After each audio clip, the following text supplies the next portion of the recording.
ሰላም እንዴት ናችሁ? በድሉ ኢሳያስ ባላለው እኔና ባለቤቴ የልብ ልባችንን ለማውራት እዚህ ተገኝተናል። ሰፈሬ ጨርቆስ ነው።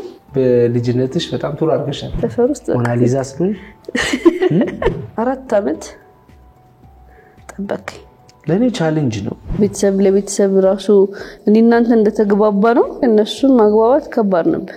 ስንጨፈር ሳይሆን ስንሰራ ነው የተገናኘነው። ከስቴጅ ጀምሮ ህዝቡን አልፈን ስናቋርጥ ጋርዱ ነው ይዞን የሚሄደው ወይ ብሩን እዛው እንደዚህ አድርጎ ሄዳል እንጂ እንዲ ለመሸለም እንደዚህ መንካት ምናምን በፍጹም በጣም ስለምትኖር ብለኛል። አዎ ደሞዝ ተከፍሎ እዛው ክፍለ ከተማ አሸንፈን አባቴ መጥቶ ሸለመኝ መድረክ ላይ። ስራ መስሎም አይታያቸው እና አሁን እኔና አንቺ እንኳን ስንሰራው እኮ ኮሜንቶቹ ቃል የሚገራርሙ ናቸው። ነውር አይደል እንዴ?